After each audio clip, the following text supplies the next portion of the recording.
দীর্ঘ ৮ বছর পরে মা ছেলের মিলন হবে। আপনারা তো নিজেরাই বুঝেন যে কতটা এটা কতটা অনুভূতি এবং কতটা আবেগ এখানে জড়িয়ে আছে।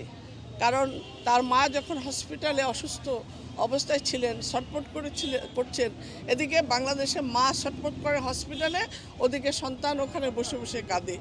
এমনও দিন গেছে যে শেখ হাসিনার কাছে বারবার অনুরোধ করা হয়েছে ওনাকে একটু চিকিৎসা করার জন্য একটু বিদেশে পারমিশন দেওয়া হোক।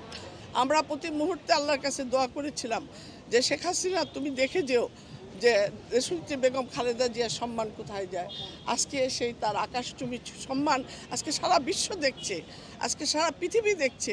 আজকে আমাদের বুকে কি বলবো, এটা এখানে কান্নাও আসে। এই কথাগুলো বলতে গেলে আবেগপ্রবণ হয়ে যায় আমরা, কারণ আমরা আমাদের মাকে দেখেছি এমনই অবস্থা। এমনও দিন গেছে যে আমাদের মা ফিরে আসবে কি আসবে না এটা আমরা জানতাম না। আমরা প্রতি মুহূর্তেই আল্লাহকে বলতাম যে আল্লাহ ওনাকে বাঁচিয়ে রাখো, ওনাকে সুস্থ রাখো, ওনাকে দেশের সেবা করার জন্য সুযোগ দাও। কারণ উনি দেশের আপসী নেত্রী, উনি গণতন্ত্রের নেত্রী, উনি বাংলাদেশের মানুষের নেত্রী, উনি জনগণের জন্য ওনার জীবনকে উৎসর্গ করে দিয়েছে। ওনার স্বামী দেশের জন্য জিয়াউর রহমান সাহেব উৎসর্গ করেছে এবং উনি নিজেও কিন্তু, আপনাদের মনে আছে 11-11 সময় উনি বলেছিলেন যে আমি আমার জীবনকে, আমার সন্তানদেরকে আমি আল্লাহর হাতে ছেড়ে দিয়ে আমি আমার 18 কোটি সন্তান নিয়ে থাকব। এই হলো খালেদা জিয়া।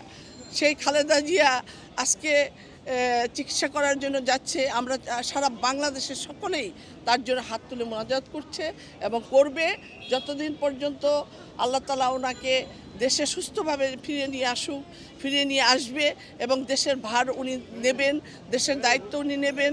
দেশের মানুষের যে সেবা করার সুযোগ আল্লাহ তাআলা, মহান আল্লাহ তাআলার কাছে আমরা চাই যে উনি যেন আবার দেশে সেবা করার সুযোগ পায়। এবং এটা তারেক রহমান সহ আমাদের ভারপ্রাপ্ত তারেক রহমান এবং বেগম খালেদা জিয়া দুইজনে মিলেই বাংলাদেশের দায়িত্ব আবার গ্রহণ করবেন। আমি সবচেয়ে সৌভাগ্যবান ব্যক্তি যে আমি ম্যাডাম খালেদা জিয়ার বিদেশে চিকিৎসা পাঠানোর জন্য আমি জেলে যেতে চেয়েছিলাম। উনি না ফিরে আসলে আমি আর ফাঁসি হলে পরেও ফাঁসি বরণ করতে চেয়েছিলাম, দেশ যেন কলঙ্কিত না হয়। ওনার মতো মানুষ চিকিৎসার অভাবে যদি কোনো ধরনের দুর্ঘটনা ঘটে। ওনার লিভার ট্রান্সপ্লান্টের কথা যখন হয়েছিল তখন আমার নিজের লিভার দিতে চেয়েছিলাম। আমার নিজের লিভার না লাগলে আমার আরও 4 ভাই আছে, তার নাম বলে বলেছিলাম তাদের লিভার থেকে যারটা লাগে তারটা দেব। আজকে সেই দেশনেত্রী বেগম খালেদা জিয়া মুক্ত এবং এটা পৃথিবীর ঐতিহাসিক ঘটনা যে কুয়েতের আমির দিয়েছিলেন টাকা, সেই টাকা ধরেন না সই নাই, সেই টাকা নিয়ে মিথ্যা সাজা দিয়ে ওনাকে দীর্ঘদিন তো বিদেশ যেতে দেন নাই। আজকে দেখেন আল্লাহ রহমতে উনি ফ্রি হয়ে যাচ্ছেন এবং কাতারের আমির আজকে তার ব্যক্তিগত অ্যাম্বুলেন্স পাঠিয়েছেন। এই পৃথিবীর ইতিহাসে এর চেয়ে বিরল ঘটনা আর দ্বিতীয়ত কোনো ঘটেছে কিনা আমার তো জানা নেই। আর আমি এই কারণে যে আমার লিভার দিতে চেয়েছিলাম, আমি কারাগার যেতে চেয়েছিলাম। এবং আপনার মনে আছে আমি যখন উচ্চ আদালতে আমার বিরুদ্ধে যখন সুমোটো করে আমাকে বলা হলো, আমার এই অনুষ্ঠানে দেখানোর পর ওনাকে যে শাস্তি দিয়েছেন বিচারপতি আখতারুজ্জামান, তার বিরুদ্ধে বলেছিলাম। সে কারণে আমি আদালত আমার ভিডিও দেখানোর পর আমাকে বলেছিল এই কথাগুলো আপনি বলেছেন কিনা শপথ বাক্য উচ্চারণ করে বলেন।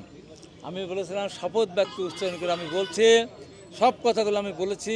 আমি আবারও ঘোষণা করছি দেশনেত্রী বেগম খালেদা জিয়া, আমাদের নেতা আগামী রাষ্ট্রনায়ক তারেক রহমান এবং ডাক্তার জুবাইদুর রহমানের মতো মানুষকে যদি আবারও কোনো বিচারক সাজা দেয় এই ধরনের, আমি কথা বলতেই থাকবো 100 বছর সাজা হলেও আমি তাদের পরোয়া করি না।